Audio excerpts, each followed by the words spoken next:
GameMarx. Welcome to GameMarx, the podcast for Xbox Live indie games and development. GameMarx, where gamers control the means of production.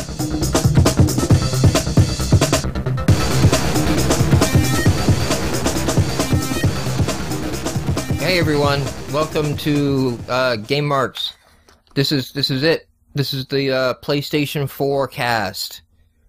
Your source for all PlayStation 4 news right here on the mostly Xbox XNA Xbox Live Indie Game Podcast. We're gonna break it down. We're gonna make it easy for you. Yeah, we're not even jumping around a little bit here. We're just gonna dive right in here. That PlayStation 4 is a thing. It exists. It's a thing. So Wednesday, 6 o'clock our time, the Sony held their live event in New York, and press was there for that, and it was about a 2-hour event. I watched it Wednesday night. It was actually a pain in the ass to find, like, a feed that I could just, like, watch for all the live streaming that was done. Like, there was no, like, couldn't go to Sony's page and just load up the live event. I just wanted to watch what was broadcast live, because the problem I had was the gaming journalism press, and I think I tagged, let me get that, I had that out of order. Yeah, I tagged Kotaku's article here. It'll be in show notes, PS4 one day later. And, like, when he starts off this article of, like, you know, I went to Sony's overhyped 2006, you know, talk, and, you know, you just go to these things expecting them to lie to you, and there's something wrong in a world where they won't even acknowledge that Xbox and iPads exist, and, you know, like, it just, you read the front of this article, right, and he's just trying to set you for the stage of, like, how, you know, you're let down again, and, you know, all this crap, but it's really like, you guys are going in, the games press is going in looking for it to fail. They're just picking it apart. And the problem I had trying to find a live stream was trying to find a live stream without some damn press guy's commentary on it. Like, right. The site that I ended up watching it was CNET Stream, because they pretty much, it was lame as all fuck. But CNET's live stream was them streaming the video page of Sony's live stream, to the point where you saw, like, the mouse cursor and you would see buffering. But it wasn't you buffering, it was them buffering. They didn't have, like, any kind of access or raw video feed or they're live. They were just, you know, they were on mics, and at one point they had to restart their stream. And so when they restarted, like, the only thing that was done so far was the name announced, I think. And they immediately, like, I can't believe they're calling it the PlayStation 4. You know, that's just ridiculous. You know, they really should have taken this opportunity to, you know, reset this and all that. And 4 is a death mark in China. And, you know, like, that's immediately... That seems... It's because they were thinking... half of them were thinking, it's gotta be the PlayStation 4. And half of them were thinking, she, the character she in kanji and Chinese... The original Chinese. All of them really were talking about shit that doesn't fucking matter. I know. Yeah, Okay. I mean, I expect them... They have the higher number. They can keep running with it until such time as they become like EA and Activision and realize that if you keep numbering things, people are going to figure out that, you know... There is nothing that this console is going to succeed or fail on based on the fact that it was called PlayStation 4. Yeah. That is irrelevant, and no gamers give a shit. But that's what, like, the press was going off. So that's what I'm saying here is, like, they're all hung up on this little shit. He's going off in the Kotaku article about, like, you know, the PlayStation 3 was promised to connect to my kitchen and toaster, and that didn't involve, you know, and, like, okay, all right, fine. You know what? You're right. You are correct, sir. Although the PlayStation 3 never got to a point where it connected to your kitchen. It didn't just do anything. But did you really fucking give a shit about that to begin with? Like, No. Are you broken that promise was not delivered upon? Sony claimed you wouldn't care. And you know, it's like, yeah, when they were saying it up there, chuckle at it, but to, like, haha, they're lying bastards because it doesn't connect to my toaster. I don't know. Like I was saying before the podcast, there's kind of this level of hyperbole that keeps getting ratcheted up, and the snark, and the cynicism just keeps getting ratcheted up too. So it's an arms race. I did like the fact that they did name it the PlayStation 4, so that they could avoid the Wii U crap. Because I'm pretty certain they heard that, and they're like, you know what? If we rename this something else, I mean, it's gonna be terrible. This is gonna fall in our face. Yes, so it could be the next 360. I'm gonna tell you right now. Okay, Sony fucking nailed it. Okay, all the little whiny ass butthurt press and all the fanboyism can shove a stick up their ass. Because as we go through it tonight, I'll explain it to you. Sony kicked ass. They did exactly what they needed to do, and they're on their way. That doesn't mean I like everything they said, and it's just like fanboyism and all that. It's more strategic than that, and it's a bigger picture than just, that there's a touch screen or something on the thing. But, so, the event. To just go through the event, right? And the first thing was the controller, and that the controller has the touch screen on it. Not a, just a touch pad, not a screen. Okay, so It doesn't have video on it. It just has a touchpad. I'm not sure what you can really use that for. Like, it's kind of interesting that it's there, but I can't think, what you're going to be used for that for. But fortunately, it's not taking up a whole lot of the device. It's kind of... they did say that they have... Smaller than the prototype. They didn't bet the farm on any one feature, like Nintendo did. They did say they tightened up the controller. Because it used to look huge. So I don't know if that means that the triggers aren't going to be as loose as they are now, and the thumbsticks aren't going to be as loose as they are now. That's really my complaint about the PlayStation controller, is the thumbsticks and the triggers are way too loose. And I really like the Xbox has a really, tight spring on those, so that, I don't feel like the slightest little nudge. And there's also, on the back, a move light on the controller. So the controller is also a move controller, but move itself will work with the PlayStation 4. So the ice cream cone move controllers. So I don't think you will be using your controller in place of the move controllers. I think it's going to be used for other things, like locating the gamers, with their... So they also had a Kinect-like bar, right? Which is basically an expanded PlayStation Eye.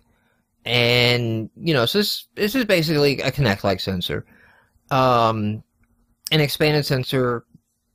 I think it's going to let that sensor dial in on where a gamer is sitting.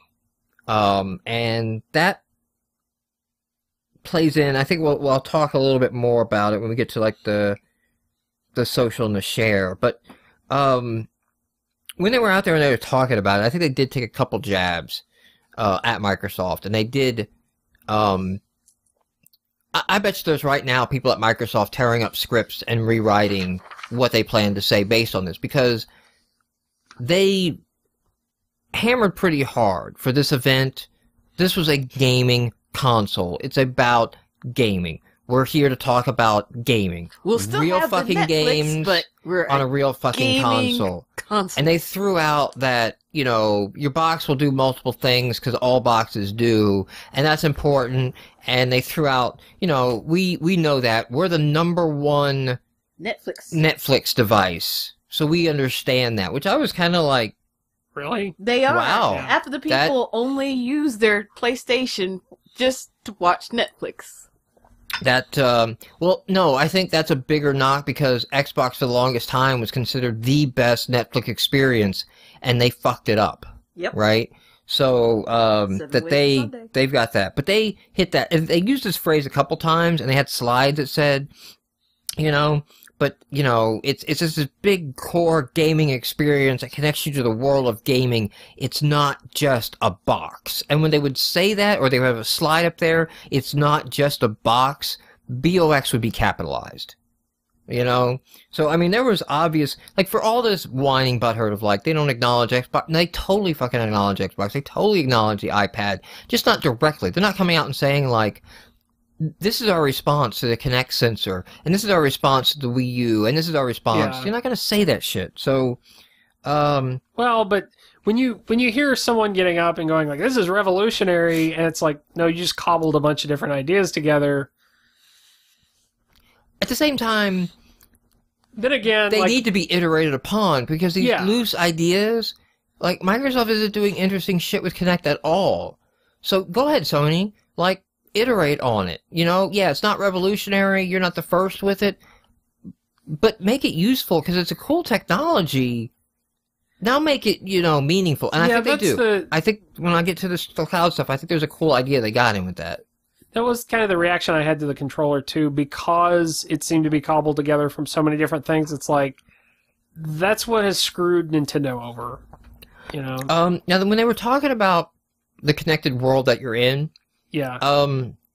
they did mention, you know, like, integrating with your Facebook, you know, so I think, like, your friends list isn't going to be a PlayStation friends list. That maybe that's there, but then you tie in your Facebook account, and, you know, on one hand, that could get around the friend limit codes that, you know, are plaguing some of the current gen systems. But they also highlighted they're going to focus on real names and real photos. And I think this is a good move, because I think they said, like, anonymity will be there when it's needed. So they're not like saying, like, you have to go in with your real profile photo and your real name and your real Facebook account everywhere on the system. You could jump into some games or something and it's like, hey, I don't know you, so you don't get any info about me. But there would be an emphasis on real names, and gamer tags would kind of be downplayed a little bit and things like that. And I think that's just a good step in the right direction to kind of clean up the cesspool of, like, the online gaming community. Like, okay, if it's real names and real profiles and things like that going on now, you might be a little less likely to be like an ass when... I didn't catch that. I saw the profile and thought, oh, they're just trying to be Facebook, because Oh, yeah, Facebook no, is they work. explicitly said that. They Okay. explicitly said it. I did like the way the screens were laid out, by the way. I did think, if the stuff they showed, they didn't say explicitly was the interface, but if it ends up being like the UI, I think it kind of looked nice. It had a nice look to it. I'm not going to spend a lot of time on the specs, because a lot of people have gone into that in depth. Yeah. But the main points is it's essentially gone to a PC architecture, so no more cell processor. That's going to help compatibility big time. It's going to be a lot easier to port to. It's going to help them in cost in the long run. So even if they're losing money on release, as, you know, PC parts costs go down, they're going to be making more on the same console, whereas before, nobody else is using a cell processor but Sony, so there's no reason to expect costs to really go down on that, except for a smaller amount. In But it's theory, not they like... could switch suppliers and things like that. Yeah. To a certain extent. So, It's x86. the big news, the biggest thing for me in the architecture that was kind of like a big moment, I think we talked about this a little earlier, was 8 gigabytes of RAM. Yeah. Which I think, adjusting for inflation, RAM inflation, right, is the biggest amount of RAM a console has ever seen.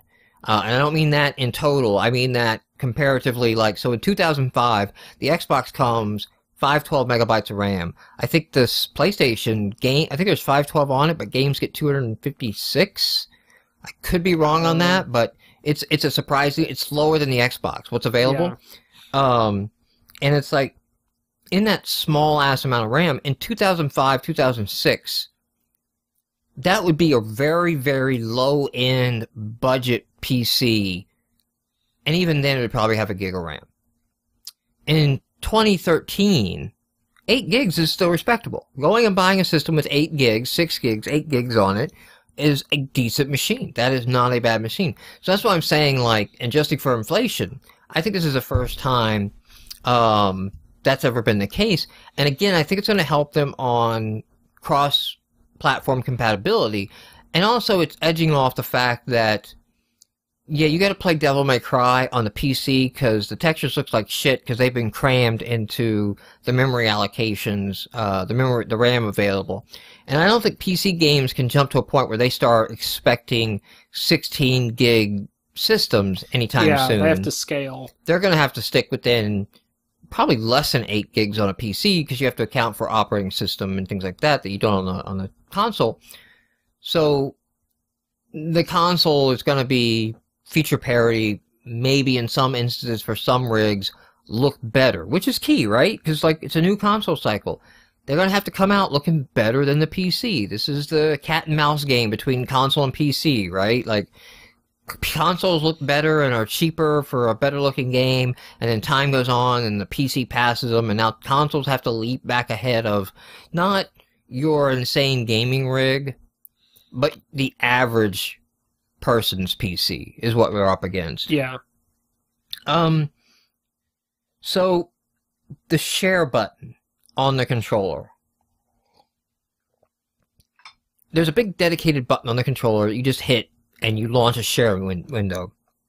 And this is going to allow you to do a number of things. When we get to the cloud services, I'll cover a little more, but because I'm just going in the order of the presentation as they kind of rolled this stuff out. The first thing that they showed was you're in the middle of a game, something awesome happens, hit the share button, you kind of have like a timeline of, say, like your last 30 seconds of gameplay, and then you just like scrub back and go, oh, here to here, put that on my Facebook, you know, this is me taking down the boss. Or what I've heard people talk about of like, you know, those great open world Skyrim moments of just bizarre shit happening. Totally gonna post that shit all over Facebook. I think this is a killer feature for a console. And I know as soon as the press saw all this, they saw all the Facebook and they see social media. I don't want social media in my console and all that. You know what? Fuck, you can quit your whining. All right. The truth of the matter is that I think the majority of people do want that. They don't want to tweet their game. They want to share their gaming experience. And being able to take a clip of their gameplay and post it to their Facebook wall is not something they can do today. Yeah. Right? Not without extra equipment. It takes extra equipment and knowledge and configurations and fucking with encoders and making videos and dealing with YouTube accounts. There's a lot of bullshit to go through to post your video online. And then, of course, you have to be recording it in advance, right? To be able to, if it works like they're showing it. And I'm not going to be the jaded press guy who goes, oh, well, that probably won't work that way. That probably only works in the demo. There was a lot of that shit, too. Of like, well, that's only in a demo that's going to work that way. It won't work in reality. I'm going to go with like, you know what? This is the goal, and it may not work like that on release, but the first or two updates will hone it in, and they'll dial it in, and they'll get it to work. Because they have a vision of where they want to be. The only thing I thought about when I saw the share button was, typically when I see a share button on a device or on a web page or in a program, I think this is going to give me like a terrible version that I can't control. Like if there's a share button on a camera, I don't want that. Give me, you know, a USB cable that can actually get at the real image so I have control. And the reason I say that is I suspect this is going to be one of those things that's good for the low-end gamer who, you know, isn't really into the whole like gaming video thing. For a lot of people, this is going to be... Not the low-end gamer, the fucking average gamer who just wants to share the video with his friends. Exactly. Of like, here's me totally punking your ass on Call of Duty last night. I want to put that on my Facebook wall so we can mock you. That's all they want out of it. That's the average gamer. That's true. But I look at that and I think, like, yeah, it's probably going to be limited. It's probably going to do exactly what it says. Well, I mean, they said, like, it's going to upload, like, you can... 15 seconds. Yeah. You know, you're not going to be making a 2-hour post with that. You're going to be doing a 15-second clip. It's like Vine, you know? Yeah. It's just going to be little short videos. And since you can do it after the moment, right, and then go back and capture it. So what they didn't talk about in the hardware, this thing has to have a dedicated H.264 encoder built into the box that is on a dedicated CPU and a dedicated hardware encoder that is just... basically, this hop hog is got to be built into the box. It did say it was built for video encoding. They've got that built in. So I think that is a killer design, and that may be something where Microsoft is going, fuck, like they didn't think of that. That wasn't something they thought, to build in a dedicated video encoder on the box. But even then, it feels like they're in a sense, chasing what people are already doing on the PC. So, but again, on the PC, that requires a Fraps install, and you have to be running it ahead of time. This is not, again, don't be jaded journalist. Like, I live in this stratosphere. I can stream my shit anytime I want. The average gamer, that's not something that they're accessible to. And for a console to succeed, it has to do what a PC can't. And right now, a PC cannot share. Right? Right. Not for the average gamer. It requires a lot of software and know-how and setup, and you need to have 2 hard drives, because you can't, I'm telling you, man, even with modern fraps and an SSD, you cannot capture the video to the same drive you're playing the game from. It will not work. You need a separate spindle for that to work. So you gotta have the right kind of PC and architecture set up. It's just not the average gamer. It's not what the average gamer is doing. Even the guys that are heavy into Steam. And I think this is killer because it's got the right social hook. You know, when you're posting videos of kill sniping, you know, other friends on Call of Duty, I see you guys are all playing Call of Duty. I want to play too. And that means buying a PlayStation 4 and getting into that ecosystem. It's kind of like Xbox, say, circa 2009, 2010. They really had the friend system nailed. Like, that's the place that you wanted to be. It's where your friends were. It's where you could jump in and out of games. You know, they kind of fucked up their interface and kind of buried that shit in their ads now. But for a while, it's like, yeah, all my friends play Xbox. Nobody plays PlayStation because they got that social bit done right. And I think that's what a lot of, like, are overlooking. Like, the social bit is key. And plugging into Facebook is the right step. And not just lame-ass Microsoft, we're going to tweet when you get an achievement. Or, like, tweet your screenshot. That's a nice start. That's a nice, like, what you could update, but I think it's forward-thinking. I think that is a very good thing. Now, speaking of all that, they did talk a little bit about profiling. Building data of, like, what you like and what you don't like, and stores that would show you ads for the games you are interested in, not the games you aren't, and that kind of stuff. And they even went so far as to say, like, it would pre-download games you were likely to buy. And that's, you know, like, I'm like, there has never been... I turned off the Genius app recommendation on the iPhone. Like, Netflix is all screwed up because there's so many nuances to, like, why I play the things I play that you can't account for. Because it works like if you're, like, a single-dimensional gamer who plays a single type of game, but as soon as you, like, have a kid and it's like, I want to play The Cave because I can play it with my daughters, not because I'm into couch adventure games, all of a sudden you're suggesting to me these other games I don't care to play because they don't have why I played The Cave, which was 3-person couch co-op, not the genre or things like that. And the part where it's like, we're going to pre-download that, I think Sony, and this plays through some of this later as well, I think Sony is counting on more bandwidth is available. However, I'm saying that from a U.S. standpoint, and that may not be the case in Japan, and this may totally fucking work in Japan, and it may just be the U.S. is shit for our internet, and all other countries will just like, yeah, fucking preload that 6 gig shit. That's fine. I don't care. You know? I've got fucking gigabit, you know, to outer space. What the hell? You know, like, I got bandwidth coming out my ass. We don't care. You know? So, that may just be a local concern. Well, it seems like the point they kept coming back to was speed and stuff like this, and it seems like that's not really a problem on consoles. So, I don't know, but it seems like a bullet point in search of a problem. What do you mean by that? I don't, speed has not been a problem on the consoles. Well, like, you know, how long it takes to boot up a console and all this stuff, like... No, dude, if you booted up a 360... Yeah? That's a fucking pain in the ass, man, until that thing gets usable. Have you used a computer? My computer boots faster than my 360. I don't know. Like, I have gone out of my way, solid state drive, Windows 7, you know, you got even your sleep states and all that shit. And yeah, they had their, well, I got it mentioned because they mentioned it later, but their power sleep mode, Yeah. Where you just like, yeah, I'm done playing the game, power button goes to sleep, I'm ready to play a game, power button comes back on.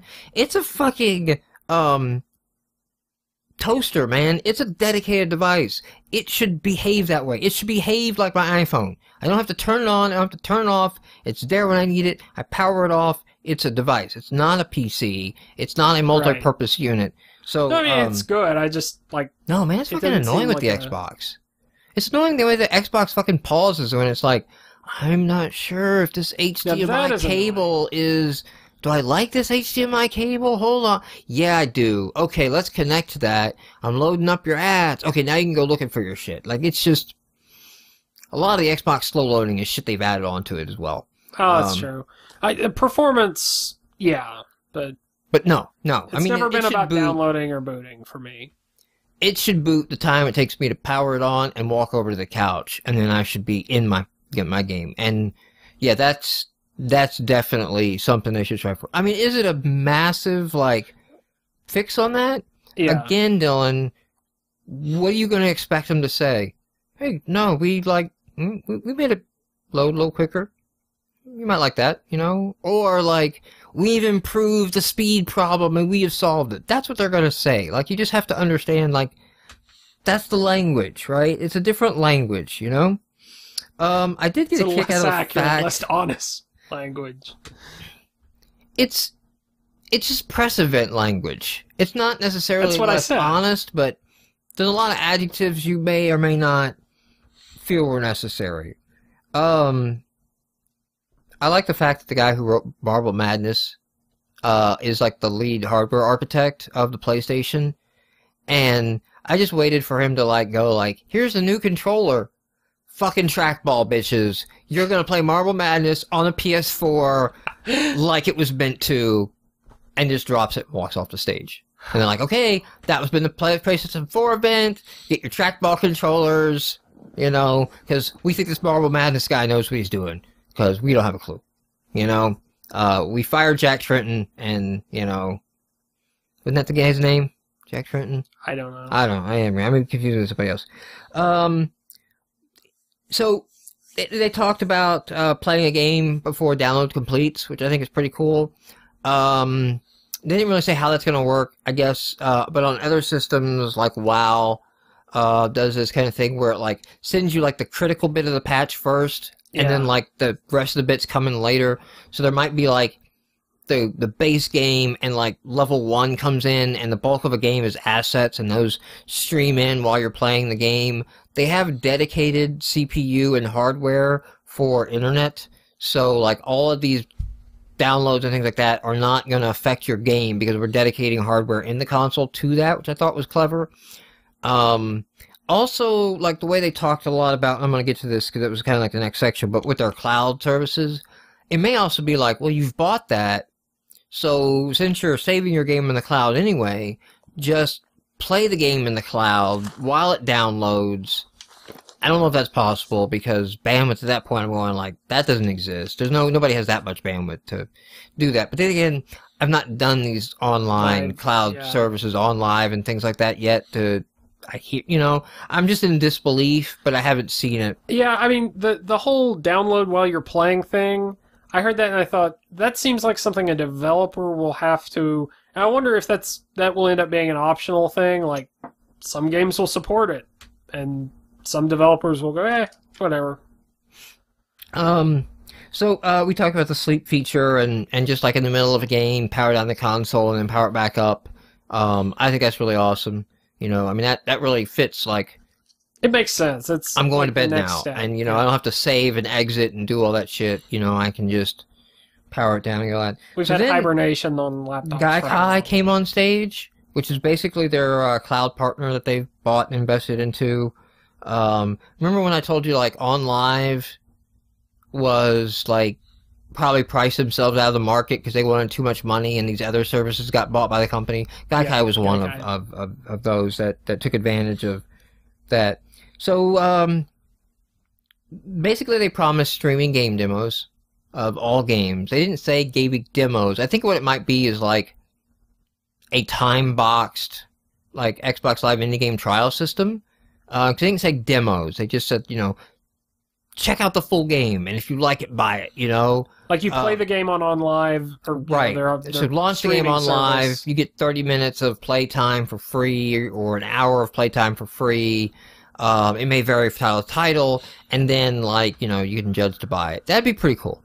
And that'd be a good use of the OnLive service. Because if the the cloud streaming game service. Because if it's hitchy and glitchy and it's not great, that doesn't matter. Like, if you could dive into it and like, oh man, I'm loving the Call of Duty game. I can't quite get my kill ratio up because of, but I can dive into multiplayer. After a few minutes, you're going to know whether you want it. You're going to know if you want it or not. So you can, I could go in, I could grab the Dead Space game and see like, okay, yeah, this is just fucking running gun combat. I don't want to play any of it. Or, like the reviewers who love the game, it's like, no, there's still the story here, and there's still I might still enjoy this because I'm really invested in the characters, right? I could play it for an hour and I'll know the answer to that. So, I thought that was pretty good. Now, they talked about the Facebook stuff, right, in the video. But where they unrailed this, which was the holy shit, I think they're onto something here. I really think this is the killer feature that nobody's giving credit for. Live streaming on Ustream the game. You hit that share button, now you're streaming on your channel, right? That is crazy beyond the average gamer. Like, the shit that goes into that. And this is where I was talking about the Move controller with the little move bar. So they showed a thing, you know, she's on there playing her game streaming, and there's a face cam. Okay? This is why today I was looking at $5,000 video mixing equipment, right? The problem is getting your face cam in sync and your voice audio in sync with the video at the same moment everything's taken. Getting that in one video and sending that out live is a bit of a bitch. Because anything you do on the PC with your hotpots, they're all delayed. So you start playing these juggling games, and you start trying to offset and delay other streams and all that. And I'm just like, man, it'd be nice if I encoded this all at one point. Which means I need to send the video game signal and the camera signal compositive into a dedicated hardware component, encoder at the same time. Which is the fucking hardware of the PS3. Right? And then with the Move controller, having that little light bar on the back means the Move bar, the little Connect sensor bar thing, can locate me for the headshot automatically. It's as simple as push that share button, use my setup Ustream account. Now I'm live. Now I'm streaming my gameplay on Ustream. The thing that shocked me was they said Ustream, not Twitch TV. So I wonder if there's going to be a Twitch TV. This is what gives me pause to say, maybe we're going to see all this stuff announced on Xbox, and they partnered with Twitch TV.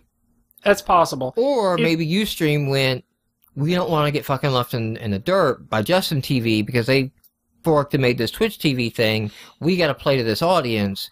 Please, God, Sony, come to us. And this is the kind of stuff I was talking about, like the share button being the very low end or very boxed in. Like, it's the type of thing that if Sony doesn't keep this updated and doesn't, you know, offer you the option to plug into other services, in a couple of years, it could feel like, well, yeah, that's kind of the crappy, you know, that locks you into... Well, I think there's two good things here, first of all. It's not the Sony streaming site and the Sony social network. Choice. They are going with, if not the leaders in the category. So it's a little bit better there. And because it's not your camera share button, it's on the PlayStation that can get firmware updates. There might be the ability in a year from now to go, you know what, Ustream, we're fucking adding Twitch support. And because the community is saying, choose which plugin we want YouTube use. And Twitch. We don't want Facebook and get that. So I've even heard some game reviewers say, like, ones that aren't as jaded, like Giant Mom and things like that, of like, that's fucking awesome, because like there's a lot of times where I'm playing a game for a review and some really cool moment happens and I make a note to talk about that in my review, but then I can't capture it for the video part of our review, and now I can. Now I can totally like save stream that it and record it, you know, and save that as like an awesome moment I want cut in, you know, our video review.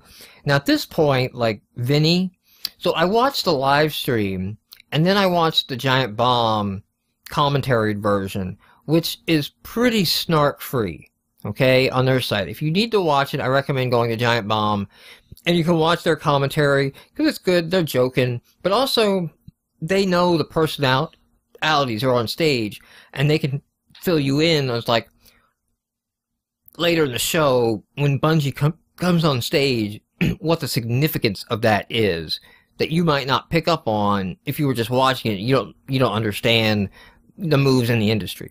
And the snark is not as bad. I think Patrick Klepek on the channel gets a little jaded, but compared to the other channel, he's golden.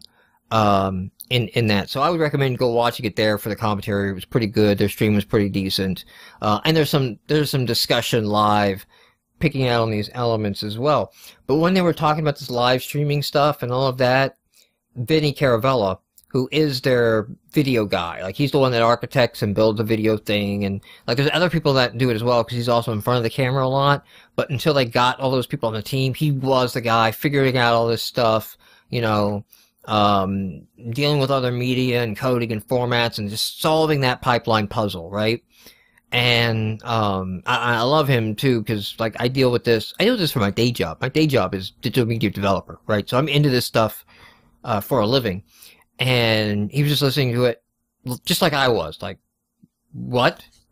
Oh my God, really? What? What? Well, fuck it, I'm out of a job.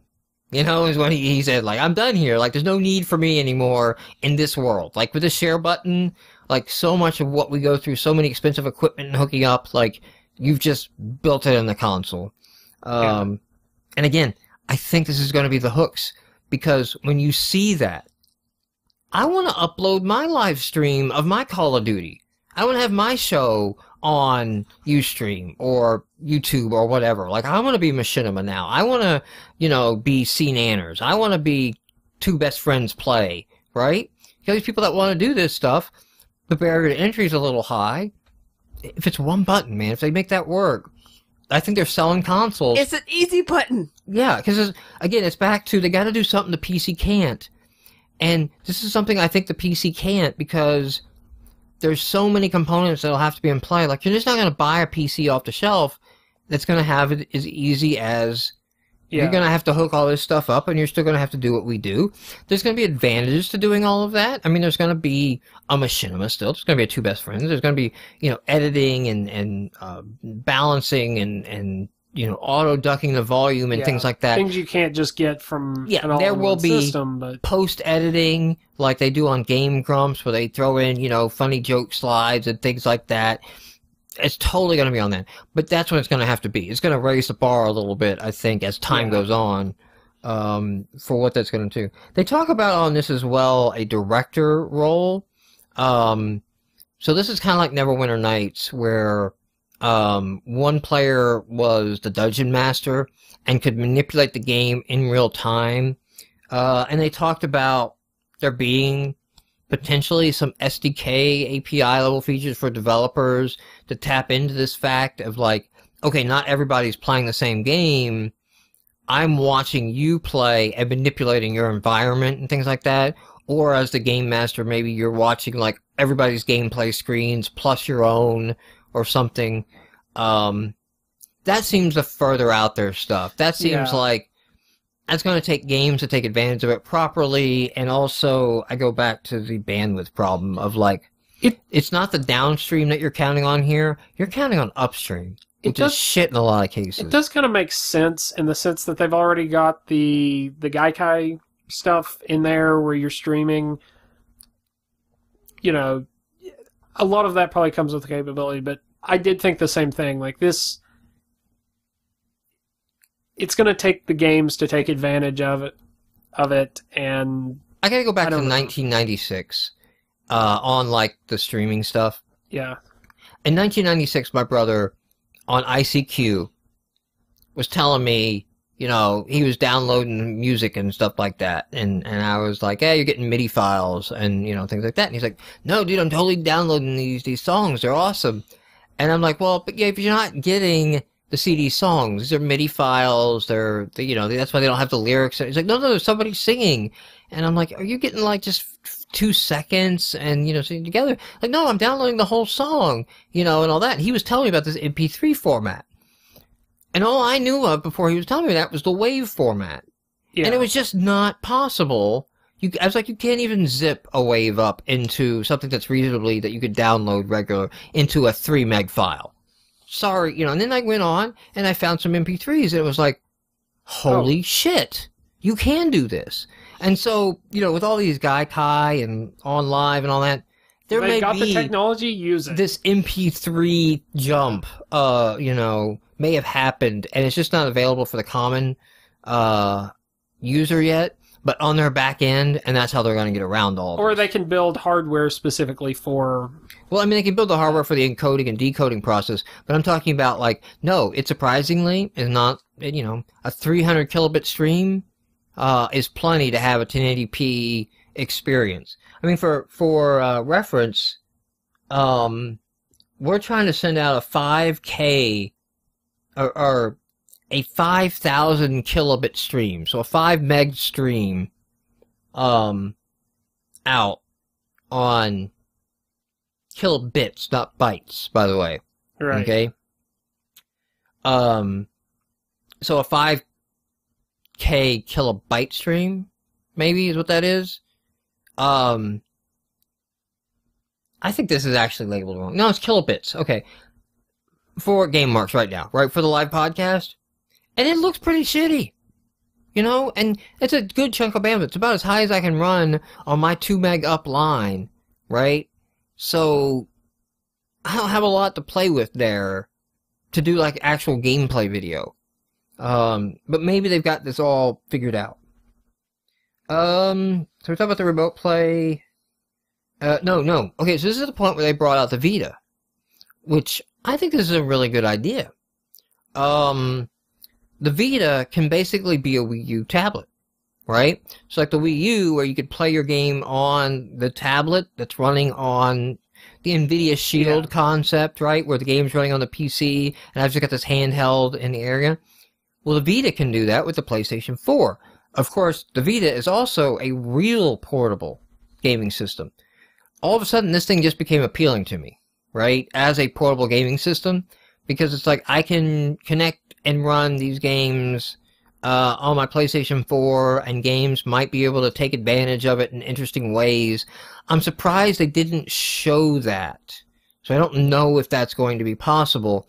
But basically, like on the Wii U, where they show like some of the hide-and-seek games, where the player who's hiding is using the touchscreen, and then all the players who are trying to find him are using the big screen.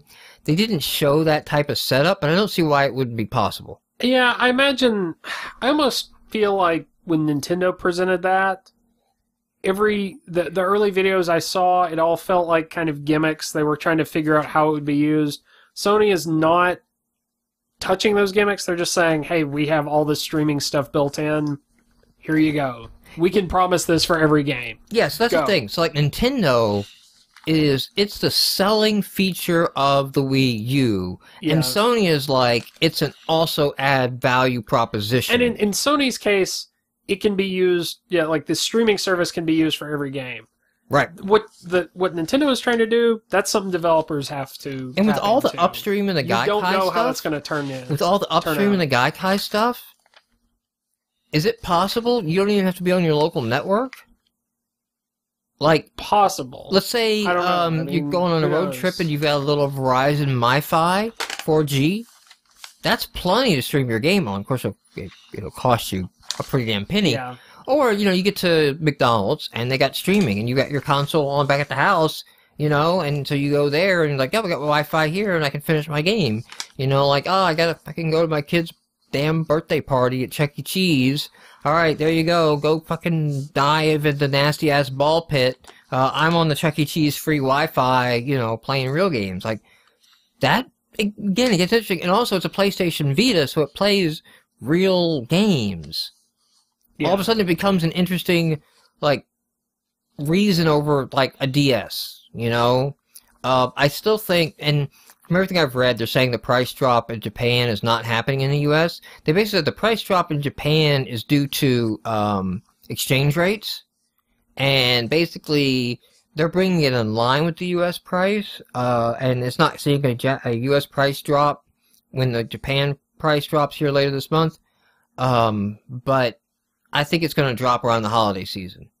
Yeah. As like easy add-ons when you're checking out with the PS4, grab a PS Vita because they work together. Well, and the thing is, the Vita hasn't really taken off in the U.S. like it has other places. Yeah. So, yeah. I mean, this is a compelling reason to buy it if, in a market like the U.S. where we're the last thing they ended on was a full-on live style service where you buy and play games that are never downloaded and installed.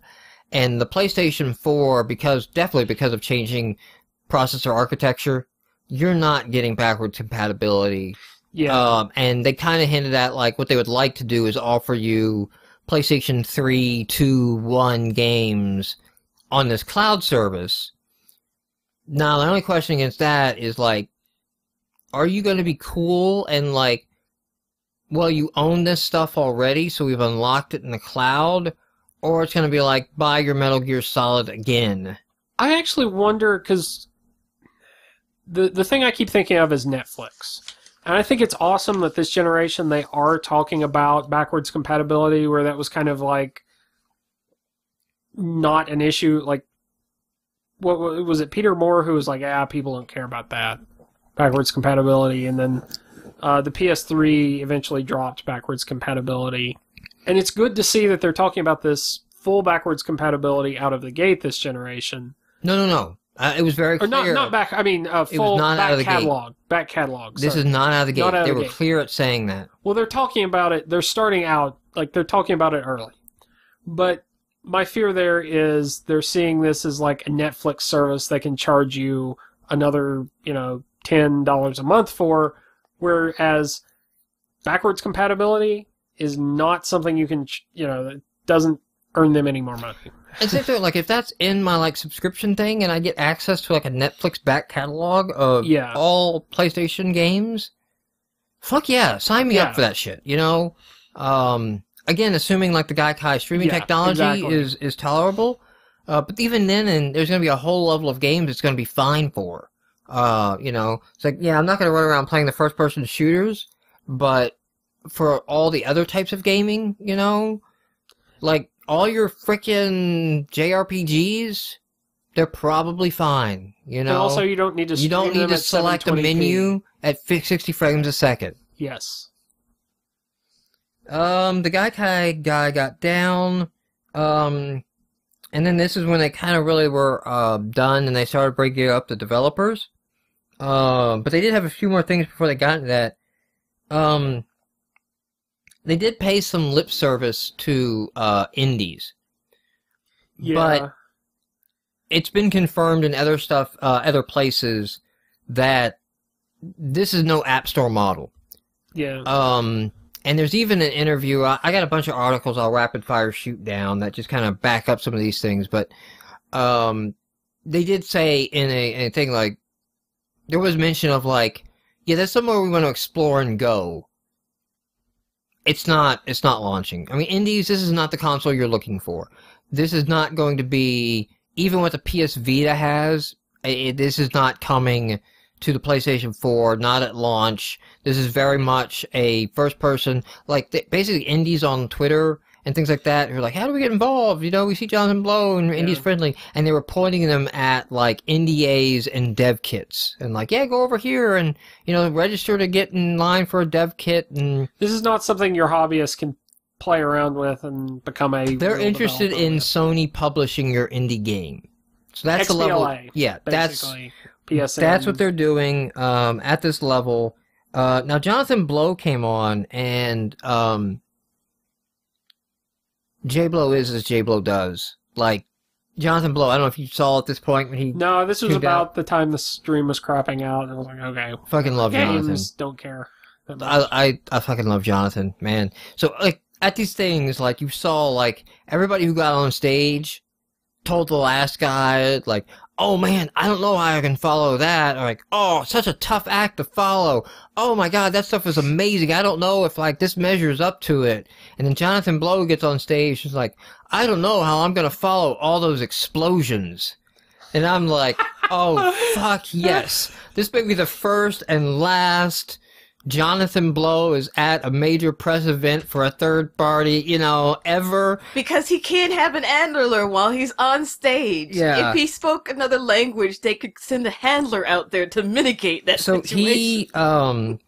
He showed the trailer for The Witness and announced console exclusivity for The Witness on the PlayStation. He has confirmed it is a console exclusivity, not a PC and iOS exclusivity, not a launch exclusivity. So it'll launch all 3 platforms, consoles exclusive.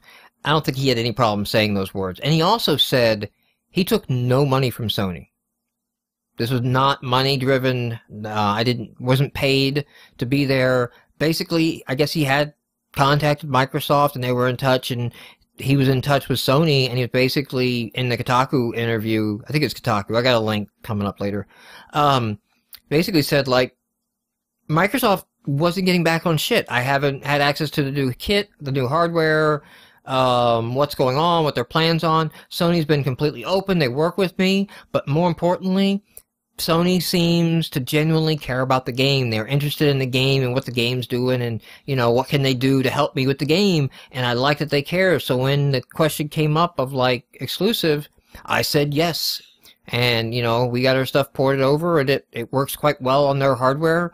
So we're going to target PC, iOS, and PlayStation 4 for release. And then he honestly said in the Kotaku article, like, there wasn't another option, truthfully. Like, we were going to target PlayStation 4 even without this exclusive. We were already there and enamored to it. But, I mean, he will get marketing out of this. Like, obviously, he got to go on stage, show his game to a large audience. So, saying he doesn't get any money doesn't mean he's not getting any benefit out of it. But it's not a case of, like, wow, like some jaded fucking press were out going like, wow, I guess they're hurting. You know, Jonathan Blow's hurting for money and had to, you know, take this exclusivity contract to sell out and fund the remaining of The Witness because the development has gone on a long time. He addressed that in the Kotaku article too, where he said they planned to be out before the next cycle, but then as the game grew on and it went into 3.5 years, then it just didn't make sense to launch on this generation because what we wanted to do, the current generation was so far behind, we just cut consoles from development and focused on PC and iOS only. Which is weird to think of, like, iOS is beyond the consoles, like iPhone and iPad, but that's true, right? So there was Jonathan Blow on there. They showed a weird fucking, I don't know if it's going to be an app. I don't know what the hell they're doing with the Move controller. I don't know if it's an app you get. They showed this, like, modeling structure thing, and it looked a lot like that 3D modeling thing that I used at the CES show, the Bird 3D mouse. Yeah. That I had. But it's like, they were making all these crazy objects and look nice. I don't see how that's really going to work. Although watching the Giant Bomb stream, they were talking about the Move controller is insanely precise. So maybe it'll work out. And then they did this weird puppet dance show with it. I was like, I don't even. I don't see how we got from where you started to this. And don't tell me this is all done on a PS4, because, like, I can't. I can't. I don't even feel that it's done in multiple PS4s.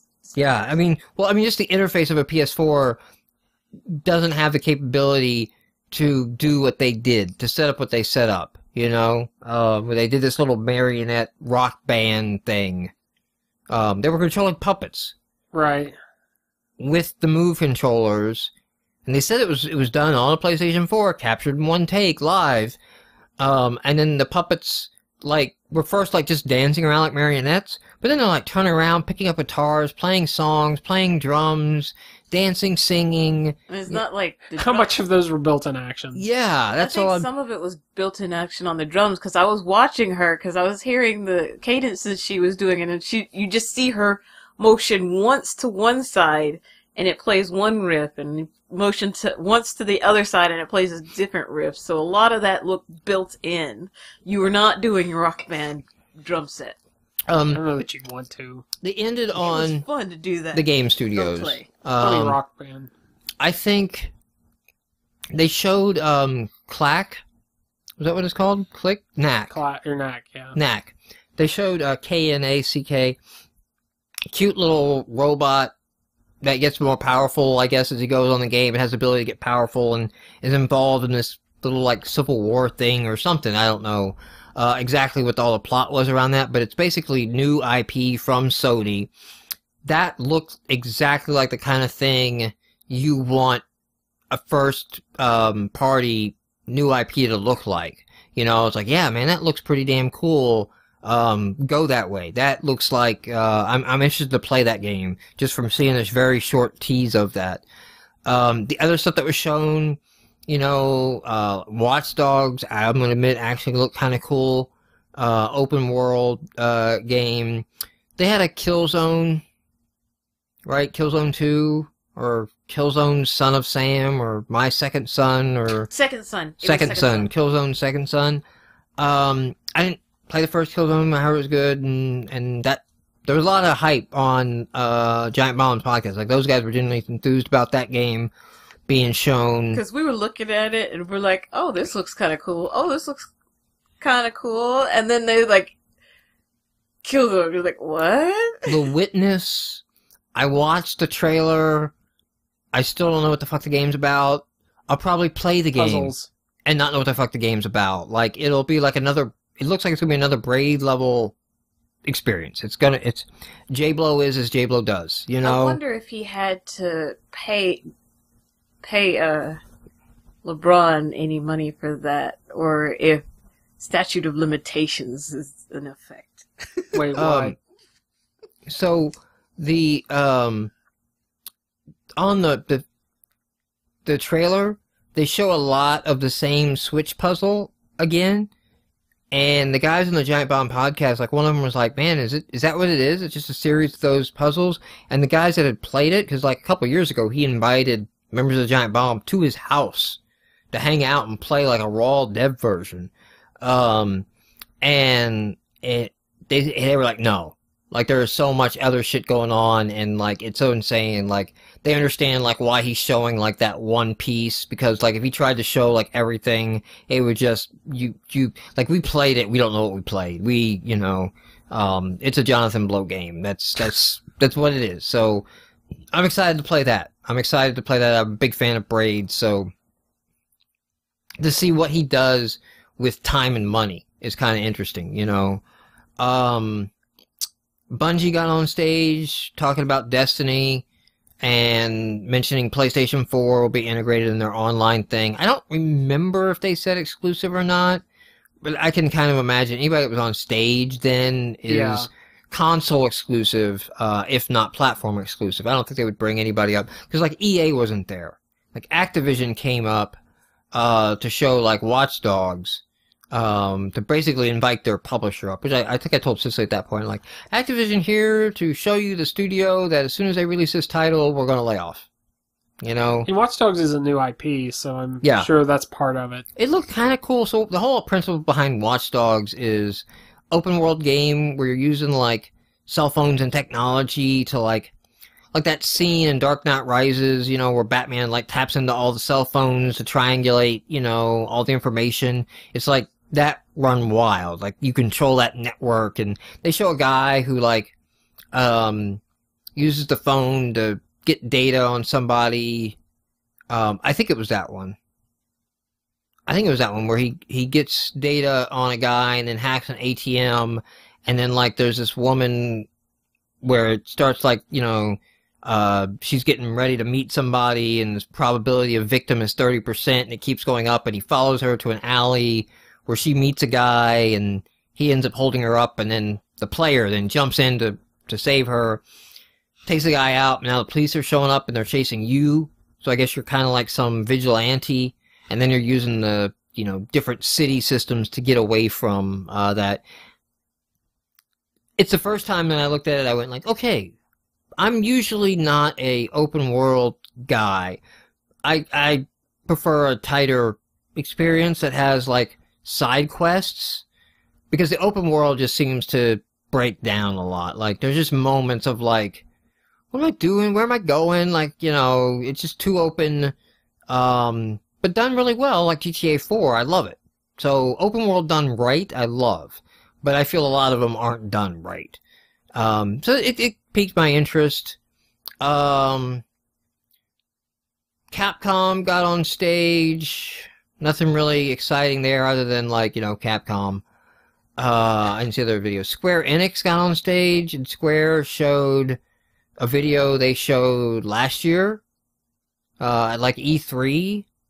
And then, like, had somebody come up and just say the words Final Fantasy, basically. Because that's all they have to say now. Yeah. Robert Boyd for a while. Robert Boyd in his blog post basically said, like, Square Enix embarrassed themselves, and I think they did. I think, like, they should have shown something new, and that the fact they had nothing new to show, and they basically said, like, oh, we're gonna show a bunch of stuff at E3. It's like, Sony, They should probably have waited till E3. I get that Square Enix is Sony's wheelhouse, and they definitely want to make sure to say, like, Square is going to be solid, and, you know, you're going to want to play the next crappy Final Fantasy on a PlayStation, not an Xbox. But I think they honestly could have cut that. So, I mean, that's kind of my rundown. I think, big picture, right? No, they didn't show the damn box. Doesn't fucking matter. Yeah, I don't see why that's an issue. The big picture, they put a stress on gaming, which is a shot across the bow of all of Microsoft's moves of late, buying the Hollywood company Xbox Entertainment, setting that up, all the ads, the content they're bringing in, partnering with cable companies, and all that bullshit, right? Basically, like, Microsoft, I feel, cannot come out, which Microsoft is talking about April now, okay? Yeah. So ahead of E3, but after GDC. Microsoft cannot come out now and push, like, you want to do all this other stuff, because it's going to be like, okay, Sony won. Sony is the gamer's console. That marketing message is already clear. Microsoft walked right into that one. So Sony set that up, so that Microsoft is going to have to, like, show, like, why do gamers want this system. And you know what, to be honest, it's a good play, because gamers are not happy with Microsoft right now. It turned into a fucking ad box, and gamers do not like. They do not want. And I think Nintendo and Kinect have shown, like, yeah, you can get popular, but the bread and butter of your income is still hardcore gamers. Like, you still need that hardcore fan base. You can't alienate them. Even though they're smaller, they're spending more than your casual. And if you're going to make back your money on your consoles and your day one releases, casuals don't stand in line for a midnight launch. You know? Only the hardcore do. So I think they've done that. Also, I heard Jimmy Fallon played it. I won't watch Jimmy Fallon. I mean, he's known to do that. I mean, he's been known to play stuff really, really early. So if they're willing to put the controller into people's hands, imagine at E3 if they're putting controllers in hands on the show floor. Yeah. That's like, Microsoft is announcing, you're fucking playing, right? They're going to win a lot of articles, because there'll be mostly articles of, like, well, Microsoft announced these bullet points. Now, here's all the articles, all my impressions of all the things that I did. And imagine this. Now, I don't know if they can work this out. But imagine at E3, that share button to your Facebook account is working. Maybe it's like a fixed account, to where, like, then you have to go in and claim it or something, so that you don't have to, like, put in your Facebook information. Yeah. But, like, if you go to E3 and you play and you hit the share button, you can upload these 15-second videos, and they're appearing online during the event. Yeah. Just the fucking hashtag, owned. Owned, you know? Everybody will be playing Sony PlayStation and tweeting about it and linking to their 15-second video. I think that would be killer. So I think they're in a good spot come E3 to do that. I think they did the other thing they did do, which is they got on there a bunch of publishers with interesting looking games, because at the end of the day, it's going to be the games that drive people to buy it. It's going to be, I want to play this game, right? Like Knack. I'm looking at Knack going, fuck, I want to play that. I'm still not going to buy a console on release because it's a bad idea in general, but I want to play that game now, which is saying I'm going to buy a PlayStation 4 at some point.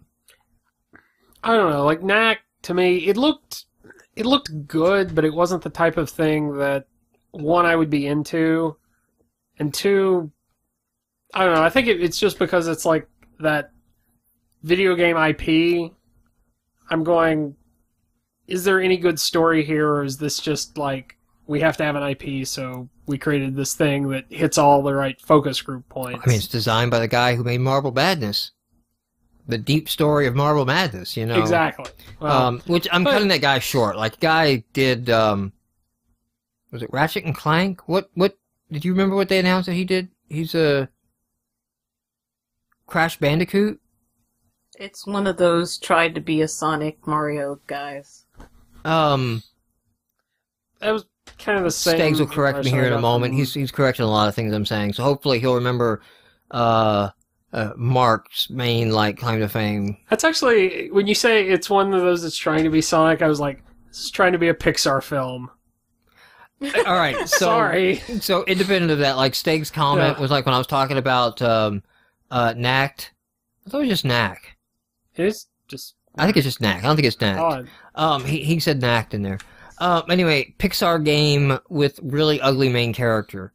And I thought he was kind of cute.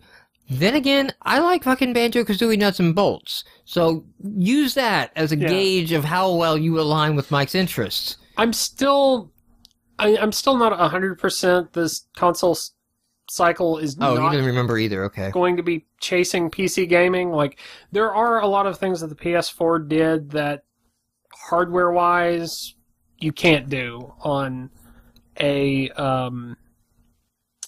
PC. But at the same time, like a lot of the director stuff and certain pieces of sharing, I think they can.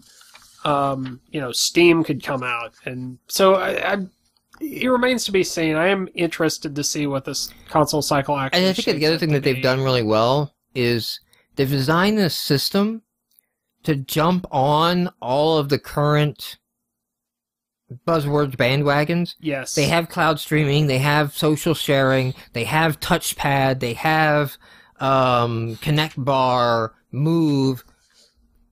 But none of these things are the front and center, right? Yes. Like they've made these things, all these secondary systems that are there and they hope to be great, but they're not pitched like the Wii U of like the tablet is the reason to get this, you know? And I think that's really clever too. Which is good because you stick to hardcore gaming, and they're that's what's sticking to win. gaming. And I think on the other hand, like I said, it's like I saw the shift towards hardcore gaming, and what I saw was Sony going, "Hey, PC gaming guys and video guys, we're just like you."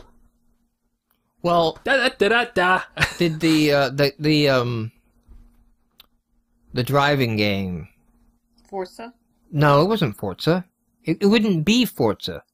This is a PlayStation. I know they didn't announce Ridge Racer because I saw someone tweet about that. It was a new driving game. It wasn't an existing driving game. But the guy that was up there for the driving game, that was like insane simulation. Like, it was car porn up there of like, man, if you were into their driving games insanely, like they were showing the leather seats of the cars and shit. You know, how well modeled they were. They were at like the same time, you're showing off new graphics hardware. They are, but they were one shot away from like, look at the model of the cup holder that we 3D scanned in. The Ferrari cup holder. That leather did look pretty. To model it perfectly. It did look pretty. Drive Club, that's the name of it. Okay. Stakes did remember that one. 4B. Yeah, so Drive Club's the name of that. It wouldn't be Forza because Forza's an Xbox. I know, but it's Forza without being Forza. Oh, Bungie was Xbox for a while. No, it wasn't Gran Turismo. That's what it wasn't. Which would be the expected title in the PlayStation world. But yeah, it's the percentage that wanted to fuck the car. You know?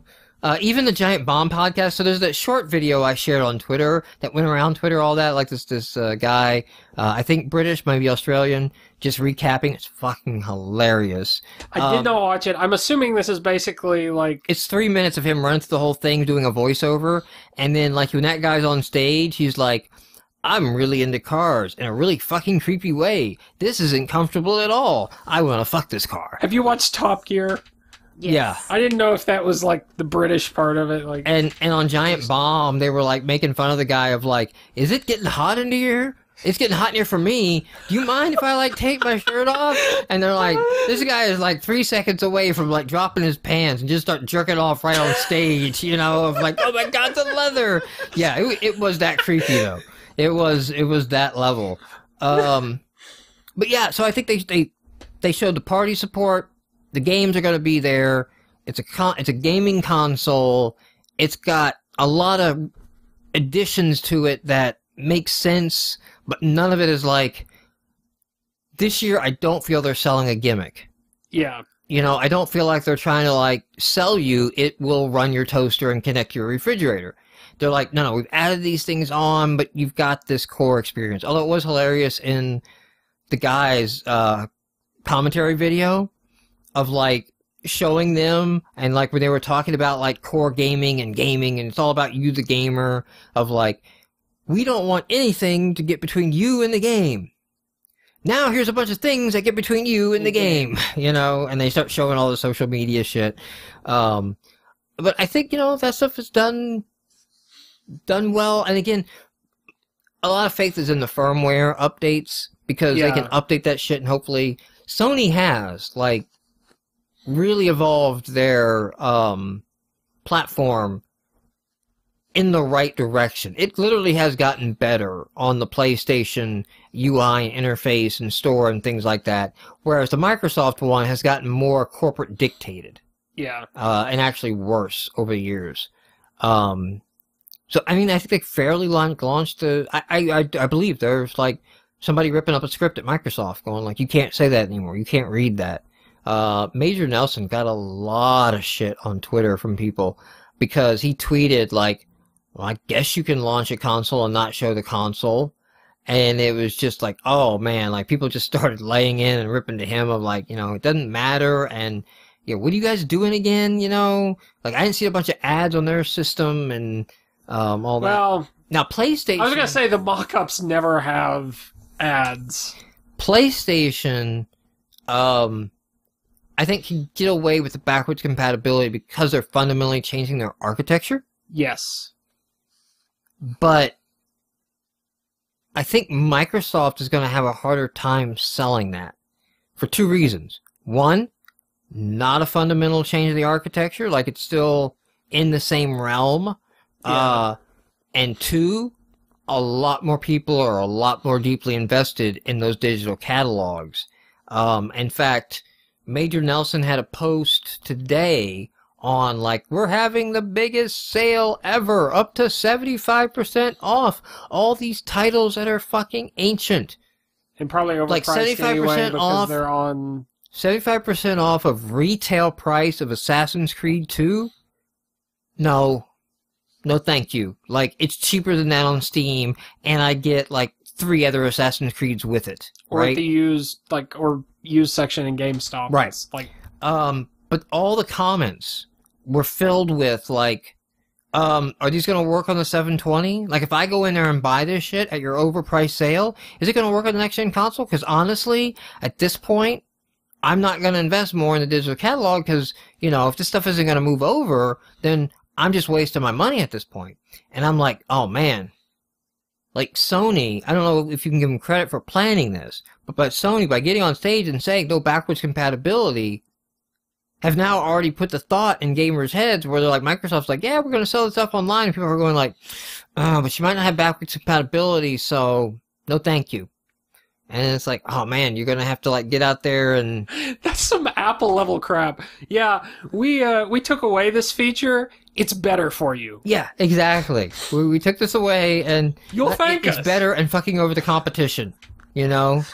Yeah, so let me burn through some reaction stuff or different things that came out, because there were interviews and such done afterwards. There was an interview, PlayStation 4 will support indies, and again, this is not the console you're looking for, indies. This is not App Store model, and they've pretty clearly come up in a couple conversations and interviews that it is not going to be App Store model. They've said that the PlayStation 4 will not require a constant internet connection. And Blizzard went on stage at the end of the show and announced Diablo 3, which was kind of like, what the fuck? Like, I thought you were going to bring back Lost Vikings 2 or something, you know, from your previous console era days, right? But no, they announced Diablo 3, and then today Blizzard confirmed that Diablo 3 on the PC requires an online persistent connection, will not require an online persistent connection on the PlayStation. Of course, but will still require it on the PC. There was like a slip in an interview or something like that. But with the Microsoft rumor that it's going to require an online constant internet connection, again, Sony's out there, like, setting them up to look bad. PlayStation 4 games priced between $1 and $60. So, I think this is hinting at they're going to finally not say, like, AAA games are $60 and $15 for digital content, and, you know, like, no, just open it up, and there can be a $25, there will be a $30 AAA game, because that's what the budget justified. You know, like, this game wouldn't have been a great $60 game, so it doesn't get made, but a $30 game, oh yeah, that totally sells. So, but I think it goes hand in hand with the cloud and digital distribution. I have a feeling on disc, on shelf, is still going to stick to that $60 yeah price point. Jonathan Blow, confirmation, witnesses coming to PS4. Why is it coming to PlayStation 4? But also that it will be coming to PC and iOS simultaneously. PlayStation's not going to see the price drop. I hit that one. Sony basically came out and said they haven't decided on what the box is going to look like yet. And I also don't think they've decided on what the different boxes will be. So that's why there's no price point. What will be in what versions of what boxes. Will they all ship with that Connect bar, or will some ship with that Connect bar? I think it's critical that they have a $400 box for success. I think going north of the entry level being $400 will hurt, but that remains to be seen. Another interview here with Develop. It's pretty lengthy as far as like what the PlayStation 4 specifically offers developers. If you want like a breakdown of CPU and chip architecture and things like that, that was just a pretty good article to hit in the show notes. Sony exec. This is the one, I think, this article here I got from Ars Technica is the one where Ars Technica explicitly asks about App Store model, and they're like, that is, the answer on that one is, it is definitely where we need to go, because that is the future of digital distribution. So it says to me, maybe, but not at launch. Yeah. Not ruling it out, it could happen, but they're not launching with that. I think they're gonna have to. Like, I think over time they'll have to. Both but Sony at and the time, Microsoft. if we're talking the same length of a console generation, we're talking That may be a long 2020, time. 2021 before we see a new console. So, that'll probably happen over time. Here's something that I think was hilarious. Ben Butthurt Couture is on there, and it's like they confirmed PlayStation 4 will work with used games, you know, don't worry about that. And then, you know, the press went, oh, but let's slice and dice all their verbiage and exactly what they said and read into it all this thing. So they had this whole article dedicated to that, which is hilarious because Giant Bomb has an article from the same Q&A session, and in this article, they say, like, yeah, somebody asked them about used game support, and they said, no, totally, used games will work on the consoles. And they're like, we didn't hear all this minutia and couching and hedging and things that other people are reporting. It sounded to us like asked and answered. So I just thought that was hilarious for, like, the press have to have their bite, and then other press going like, nope, didn't hear that at all. Here, I'll give you a link to all the Killzone, Shadowfall, Infamous Second Son, The Witness, Knack, Drive Club, Watch Dogs, Destiny, Deep Down. That was the Capcom title. Funny, they didn't link the Square Enix video they showed from last year. But if you want to watch all the trailers, you just want to see, all the trailers, I think were all confirmed to basically be in-game. Like, these are in-game stuff. These are power of the engine. I think they were pretty clear that there was almost no pre-rendered stuff done. Now, I don't mean that they were live, just that they were done on a PlayStation 4. That wraps up our, basically, PS4? PS4, I think. I've done that. I tagged a few other items for this week. But if anybody's got any more PS4 commentary... Not really. I think I've said everything They make me hopeful, but I've been hurt by them. Yeah, I'm kind of like, I don't know. Again, don't buy anything at launch. Exactly. Don't buy either at launch. Let the reviews come in, let the patches go out, no reason to jump on that. Unless somebody comes out and announces, here's an indie SDK. Then I'm fucking all over that shit. Yeah, that might be different. But... Okay, so this blog that I hadn't read before, but discovered, Do As I Say, Not As I Do, video game development and whatnot. I think it's an MVP. Yeah, he was an XNA, DirectX MVP. And, anyway, so he's just basically kind of recapping on, like, Fate of XNA, blah, blah, blah, what's going on. All the signs of, like, this is obvious and coming. Here's all these signs of it coming. Anyway, hindsight, it's kind of funny. Scrolling down, basically like why there's no new XNA happening and things like that. But what can you do now? Has a great little list going of alternate frameworks for XNA developers. Sharp DX, Monogame, ANX, Paradox, Delta Engine, Axiom, Wave Engine, Unity 3D, Sunburn should be added to this list. And there's more in comments that people are throwing out as well. So I'm going to link to this article. This is a good, like, if you want to stay in that XNA flavor of your game development, like, I want to stay using C#, I don't want to go to C++, things like that. He's listing he's got a good roundup, and he has comments on each one of these of, like, what it's doing and what it's good and why you might want to use this in that. Big news in that the Unity co-founder moving on to game development. So he left Unity, but he left Unity to go make a game studio. Like, he's like, I want to make games. I get back to making games. I don't want to make middleware anymore. He's been at Unity for 10 years. I think this is an okay... obviously, his new studio is going to be making games in Unity. Yeah.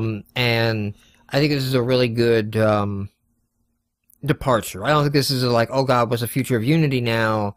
It sounds like Unity's gotten to this mature, stable, it has a clear mission and direction, and I'm not as needed as I once was here, and I want to make games, so I've made the difficult decision to step down and make games. And of course they're going to be made in Unity, so he'll be feeding back, I think, really close with the Unity team, what's working, what's not. Last article of the evening, Microsoft plans to unveil April event. So I don't think it's a solid confirmation, but it seemed like a well-timed, well-controlled leak. Yeah. Of like, hey, we gotta get people talking about us, because Sony's dominating conversation and will be, if Microsoft doesn't show at GDC, Sony's going to dominate GDC, because Sony is set up now at every event. They can tell a little more, yeah. Tell a little more, add another thing, and you know, like they can just constantly like stoke the fire because now the dialogue's open. And if Microsoft is going to sit till E3, that's why I think it's horrible, because Sony could be demoing the PlayStation 4 at E3 when Microsoft is just announcing. So Microsoft announcing an event in April, and you know, maybe Microsoft wants to put on their own event and control the message a little tighter and who's there and how it gets pulled off. I don't know, it's going to be a fun year. It is going to be definitely a fun year for seeing what they got in the store. And at the moment, you know, I don't want to say like Sony's winning because Microsoft hasn't announced anything yet. Well, they've won just in sheer marketing terms. Like they're the first mover. And, they definitely have a strong first mover advantage, and they came out and they set the tone for the discussion, which I think is important. You know, like in the presidential debate, like you don't let your opponent set the topic of the debate, right? You get it on your topics. And Sony has definitely moved what the topic of the debate's about, and it almost feels like a very strategic shift to like counter all of Microsoft's recent acquisitions and indications of where they want the Xbox program to go, to make Sony look golden if that's where they in fact do go. So I think that wraps it up. You're out next week, right? The week after. The week after. So you are here next week. Okay, so we will have a podcast. We're on tapped in next week. So with that, I think we're done for the evening. I think we're going to call it a show. Thank you everyone for tuning in the live show. Thank you everybody who watches on YouTube and everybody who tunes into the audio podcast. We will be back in a week. You've been listening to GameMarx. Visit us at GameMarx.com for the latest news, reviews, and videos on indie gaming. That's GameMarx.com.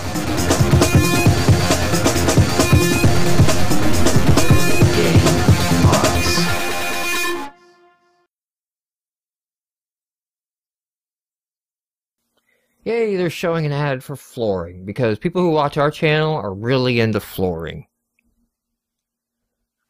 I don't know. I think they have fucking ads for video games. It's Twitch goddamn TV.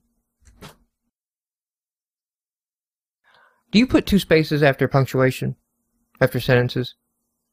Just out of habit, yes. You still do that? Yeah.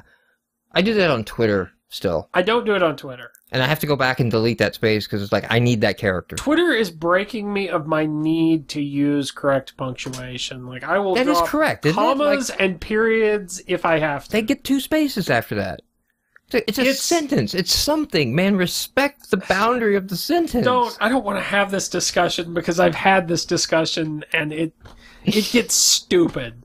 We agree, though. It gets stupid. No, I totally get it. But of course, that came from a time when, you know, you're using electric typewriter, or not even electric typewriters, just typewriters instead of computers. There was a reason for it at the time it was created, but there is not now necessarily as much reason, but I totally still get it. Like, it's a stupid rule, but it's a rule. Do it. Like, next you're going to tell me that a dash is the same as an M dash, and I shouldn't use 2 dashes, and I'm just going to call crap on that, because no. Wait, what cases are you using 2 dashes? Like for not a hyphen. Not a hyphen. Like an M dash in the middle of a sentence. Like, okay, but you're putting 2 dashes when you do that? So you're like, and then space dash. No. Space dash space? Word dash word. No spaces. Word dash word? Microsoft No Word spaces? Microsoft Word automatically converts that into an M dash character. That is lunacy. It's not space dash space. You separate it that way. I'm pretty sure there's no spaces in there. I may be wrong, but double dash and the words and those. I can't talk to you right now. Oh, do you read Virtual Shackles? No. So like with the whole Destiny thing that Bungie's pushing, Yeah. you know, it's a freaking world. So they got the they're watching like the trailer and shit. It's like our limitations are our imaginations, our ability to conceive these ideas. That's a pretty special place to be in. We're building something alive. It has a nature we don't totally control. Things are gonna happen that we don't plan, and that's amazing. That's the shit that Bungie's been saying about their next game. And then the two guys in Virtual Shackles are like, holy shit, did Bungie just go full Molyneux? Yes. Oh, I don't even particularly like. I almost, thinking back to some of the games that Molyneux has announced, thinking back to even like the PS4, kind of like how they opened up and the kind of language they used to open up their presentation, like. Well, don't get into podcast content. Well, no, I'm not getting into. I'm speaking more generally, and even like we've talked about the way E3 presentations end up turning out. Are you sure you're not getting into podcast content? I'm sure I'm not. Well, you can stop me if this is a tangent you want to go on. I think just save it because you're bordering. Yeah, Steg says you're ruining everything. Why isn't Stegs in my viewer list? Okay, there he is. Don't hide from me. I was just going to say not everything has to be presented as the greatest thing ever. Sometimes a game is just a game, and we're cool with that. We'll even pay $60 for it. I won't. Nah, fuck that. I ain't paying $60 for a game. Hey, that price drop, man, that's like buying a car new or something. It's like, come on, man, like in a month, that's going to drop. I'm saying in general, like we might, Also, I have way too many fucking games to play that... My point is, not every game needs to be like, this miraculous thing that we've never before seen. And mainly because it's not going to be. But, so wait a minute, hold on. You can't take that tack with Bungie, because they're fucking Bungie. And then the next title, they can't just be like... Yeah, so we're Bungie, and we've left Microsoft, we're on our own now. We're gonna do this little mobile title, and kind of dick around for a few years, and it's like, no, whatever title comes out next for Bungie, the studio is either, oh my god, amazing, or Bungie is dead and they're burning. Like, that's the only option for them. So they have to come out and, like, it's amazing, and also because they're Bungie, and they're making another fucking first-person shooter, so, since they kind of get credit for the modern first-person console shooter.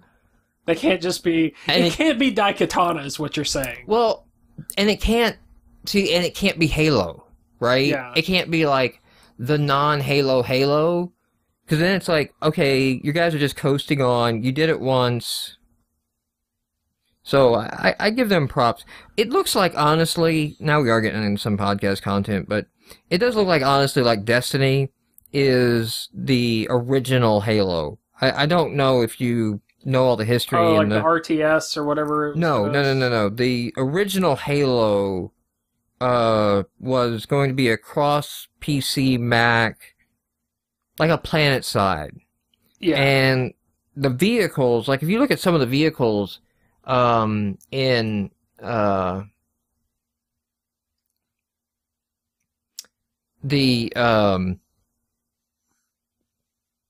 Halo, there was like room for like 6 guys, 8 guys to jump on that vehicle. And that's because they were expecting to play it across the internet. Yeah. And then essentially what happened is Bungie, the studio, was out of money. And they kind of like looked for a backer, an investor.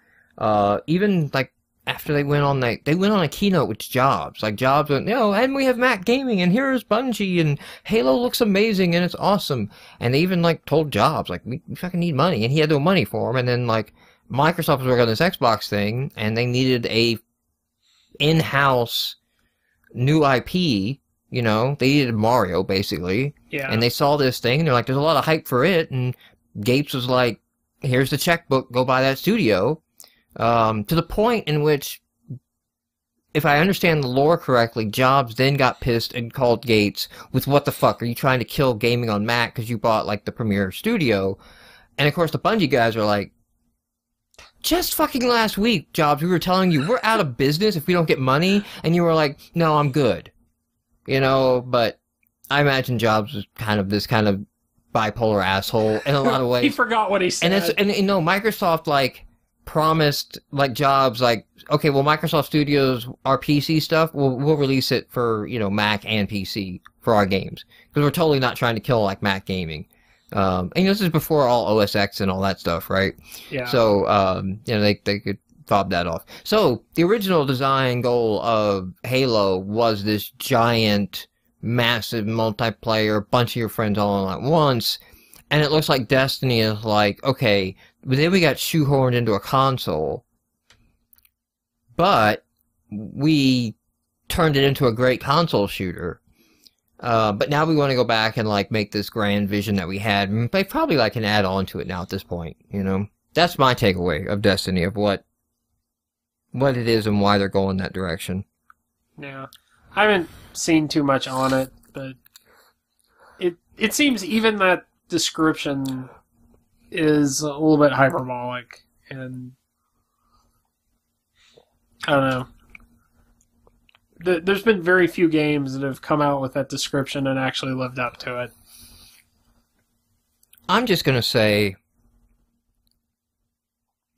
if you watch an industry press event run by the company, or an industry event like E3 announcements... What do you expect?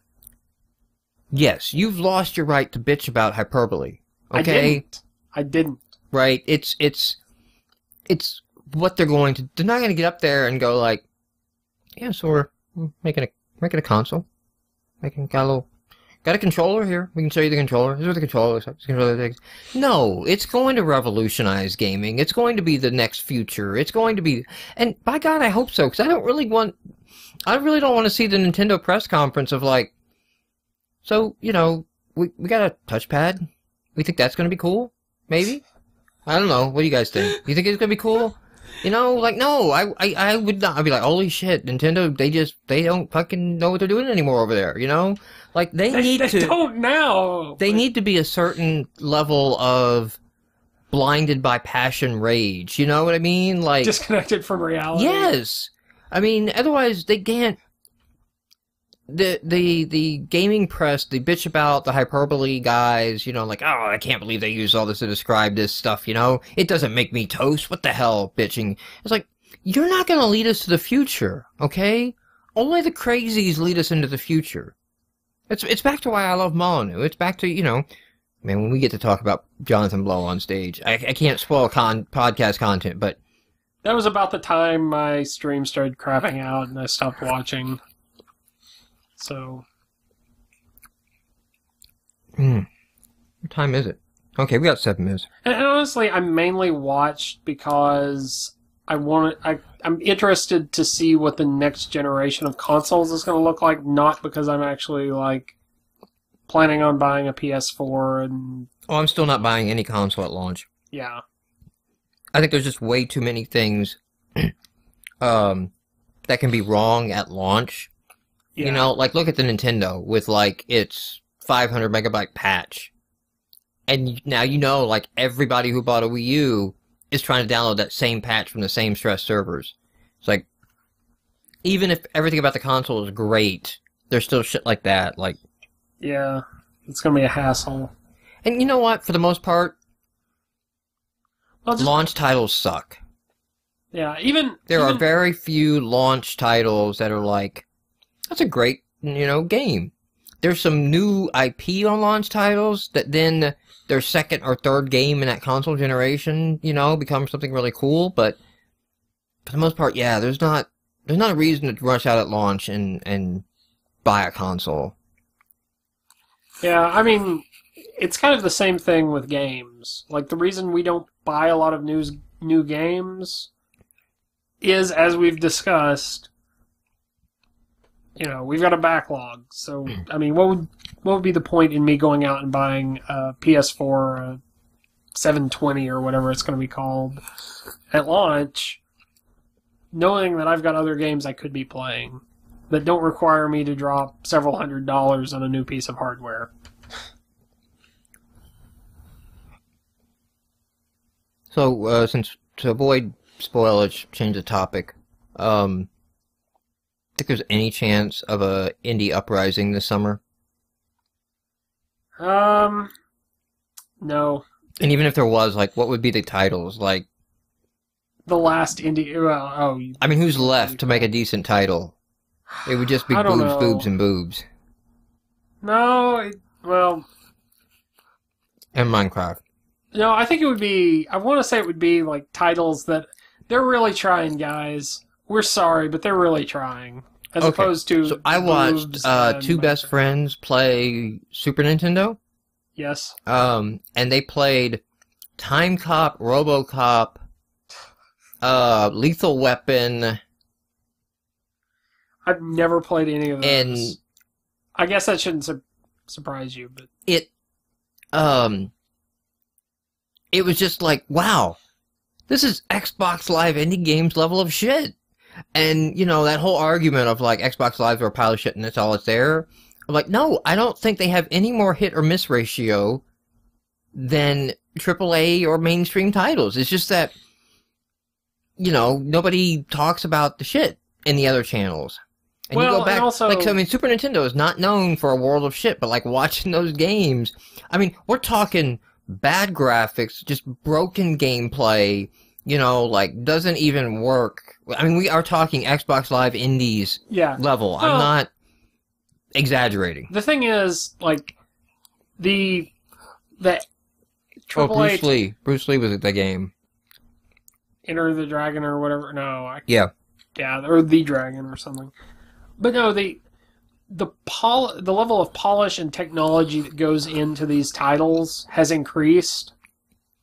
For people who are working with a large team of programmers. I don't think so. I think if we do our bargain bin idea, I think we're going to find that no, there are still people cranking out broken ass shit that just didn't get any press or any coverage. There is, but my guess is it's not going to be like Lethal Weapon or RoboCop. Like, it's not going to be licensed. Like, well... It's going to be bad, but it's not going to be that level of bad. I suspect. But yes, we do need to do the bargain bin. Oh yeah, Steggs is talking about the worst rated XBLA. See, I think they pulled the worst rated XBLA. Like, you can't get... What was the worst rated XBLA? Well, I mean, there's some of the free ones. Oh. Like, did you play Yaris? No. Why would I... So it was like the Toyota game, and like you were driving like a Yaris. Is that their car model? It is the car? I don't know. Or a Prius or some shit? See, I don't care about cars, and there was like a big giant gun on the top of it, except the gun was used to shoot oil and shoot little like dinosaur power-ups. It was like on a racetrack though. Because I guess like you're in a hybrid, electric car, so you're shooting... Wow, that, I haven't seen... I should be able to download it, because I downloaded it originally. Like, so even though they pulled it, right, I should be able to go back and pull that. I haven't seen We've got to do some footage on that shit. I haven't seen an environmentalist message that heavy-handed since Captain Planet. Well, and then there's the Dorito games, too. Yeah, I remember. Again, I didn't pick them up because who cares? Oh, do not want. I love that the Giant Bomb guys... when they do video games and they show their profile, they're using, like, the Doritos free pick, Why not? Yeah, just to, like, lean right into it of, like, this is what you wanted, When they play the game or just in general? Just... In general, like, their profile picture. Because, like, the Doritos came with, like, you could download a free, Yeah, I remember that. Like, you could download gamer pics and most of them they charge for, but like the giveaway ones. That seems like the equivalent of an ironic hipster mustache at that point. Yeah, it's pretty much what it is. Yeah, going to the back catalog of XBLA, man. Because I mean, when was the first Summer of Arcade? Does anybody in chat know? What was the first Summer of Arcade? Fact check that. You know, I keep forgetting that I think it was a year before I bought a 360, and even then I didn't. I want to say it was 08. XBLA. I want to say it was 2008, and it was Braid.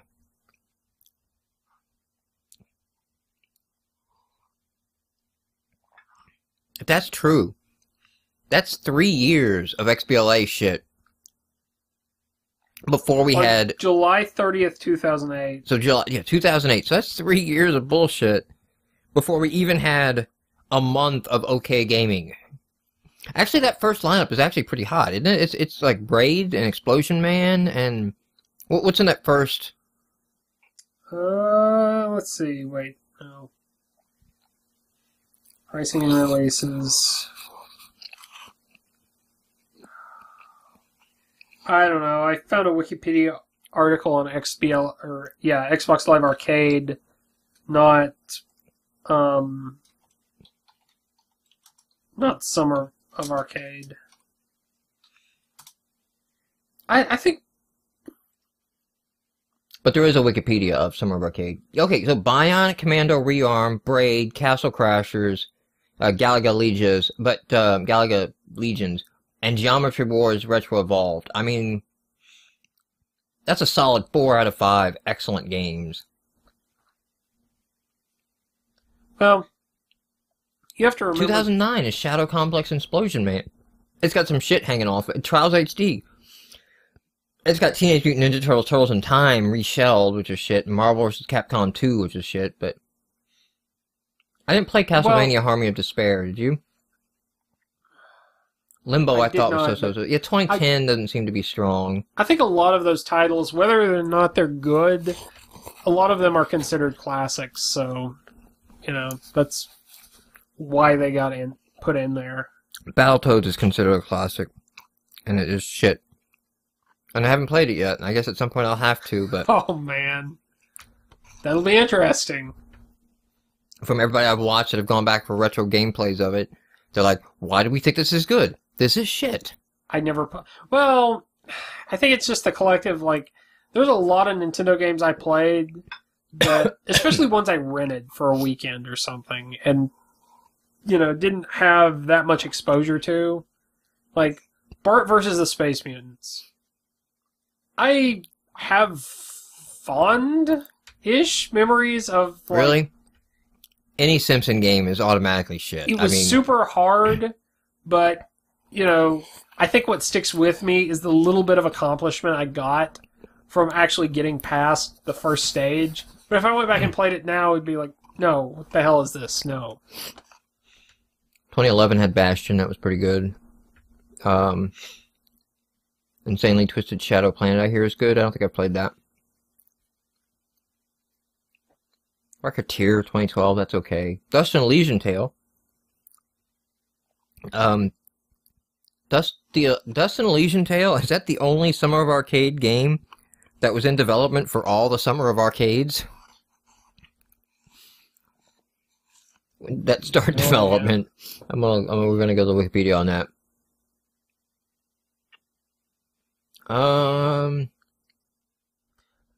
You have to remember he won the 2009 Dream Build Play, so it's possible. It's possible that was in development 6 months earlier, and yeah.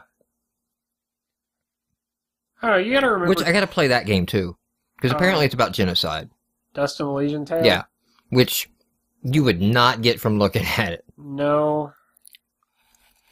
I think you have to remember, though, with XBLA in terms of quality, like, XBLA was kind of a new thing on the Xbox, so, I mean, it was experimental for a while, and now it's kind of expected that, yeah, you're also going to have this line of games that's, you know, $10, $15, $20, as opposed to $60.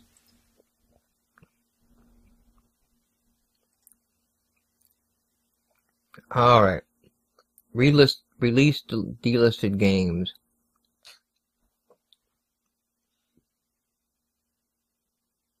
Oh, there's a Battlestar Galactica game? Yes. And it's been pulled. I remember downloading that, and I think it was just like a space combat game, but... I mean, so many of these early games are just re-releases, you know, like Smash TV, Joust. I mean, I think that's what early XBLA was. And... Play as some Hexic. Yep. I didn't tag it for news, but did you see,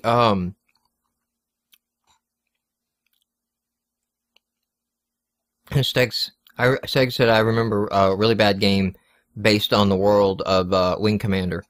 I think that was any Wing Commander 3 and on. Basically, Mark Hamill and beyond. Really? Like, once Mark Hamill was involved? Dude, Wing Commander 3... I never played any of the games, so... They got live action shots of Mark Hamill in the game. Like, in the uniform, they had some live action. And now he's like Porkins. I mean, he looks like Porkins at that stage in his career. Because, I mean, this is like post-Star Wars, pre any talk of prequels or anything. This is like into the 80s, beginning of the 90s. Like, the Star Wars... He didn't do any prequels. Well, no, but I mean, for like any kind of fandom or caring who he is, like, this is like that zone. And, I mean, he... Was he doing voice acting at that point? I mean...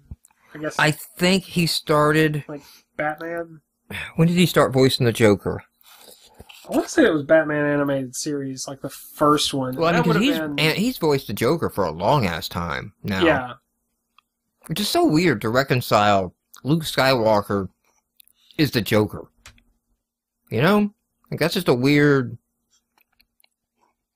Or that he's even into voice acting, you know? But, I don't know, it's not that weird considering that I'm sure it's easy for him to get pigeonholed as Luke Skywalker at this point. Well, he did some movie, after